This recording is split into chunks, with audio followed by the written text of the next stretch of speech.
Les présidents des communautés de communes, Maurienne-Galibier, cœur de Maurienne-Arvent, du canton de la Chambre et porte de Maurienne, se sont réunis pour discuter d'un projet de regroupement.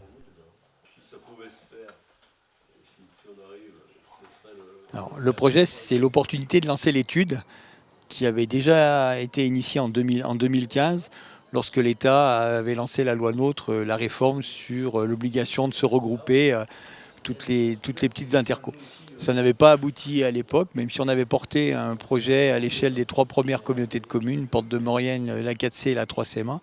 Et aujourd'hui, vu les enjeux qu'il y a à faire et auxquels il faudra répondre pour ces prochaines années, il nous a semblé important de remettre au goût du jour cette étude en y intégrant Maurienne-Galibier, de façon à en déterminer les futurs aspects budgétaires, économiques, et pour répondre ainsi plus rapidement, être à l'attente de nos concitoyens et de nos administrés. Donc moi je suis là depuis 2 mandats et effectivement je suis impliqué dedans. Je suis un ancien élu de la communauté urbaine de Lyon en tant que vice-président. Donc j'ai vu un peu l'expérience, comment ça marchait là-bas. Et je me dis qu'effectivement il faut avoir des atouts supplémentaires et faire des efforts, on l'a dit tout à l'heure, par rapport à l'économie d'échelle de notre vallée. Parce que c'est important qu'on puisse travailler en concertation les 4 Comcom. Et puis après, il y a le secteur de l'eau et l'assainissement au 1er janvier 2026 où il va falloir être en ordre de marche. Et puis la petite enfance et les personnes âgées où là aussi il y a beaucoup à faire pour satisfaire nos habitants. Donc je pense que c'est un enjeu fort et qu'il faut qu'on atteigne nos objectifs. Et je suis concentré à fond là-dessus, quoi. La mise en place de ce projet permettra à toutes les communes de collaborer efficacement, évitant ainsi tout retard dans leur développement. Ce qui est nécessaire, c'est de travailler ensemble. Il n'y a aucune obligation, puisqu'aujourd'hui la loi ne nous obligerait pas à nous regrouper.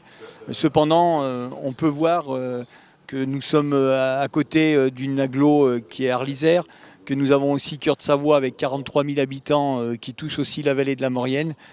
Et il y a plein de projets qui nécessitent que nous soyons plus forts et réunis pour pouvoir les porter et toujours dans l'intérêt de nos habitants.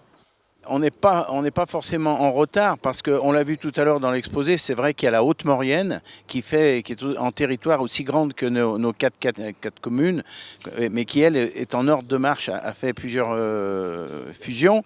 Nous, par rapport, alors on l'a vu par rapport au bassin chambérien, c'est vrai qu'on est un peu en retrait. Et c'est un peu pour cela, on sait qu'aujourd'hui, au-delà de 30 000 habitants, la région finance beaucoup, et nous on serait à 35 000, donc c'est un atout supplémentaire. Donc on n'est pas forcément trop en retrait, mais à mon avis il faut se mettre être solidaires les uns des autres, quoi. Le soutien solide des communes de la Haute-Maurienne vanoise permettra de dynamiser et d'accélérer le processus. Ils étaient avec nous aujourd'hui, mais ils ont besoin de plus de temps et déjà de digérer leur précédente fusion. Et je pense que n'importe comment, nous travaillerons avec eux sur plein de sujets dans le cadre de la mutualisation, comme nous le faisons déjà depuis très nombreuses années. Aujourd'hui, la Maurienne, c'est un territoire unique. Il ne faut pas qu'on le démembre. Et donc, on gardera ce territoire unique. Le SPM sera à nos côtés. Et c'est vrai que l'objectif final serait qu'on ait une seule gouvernance à l'échelle de la vallée.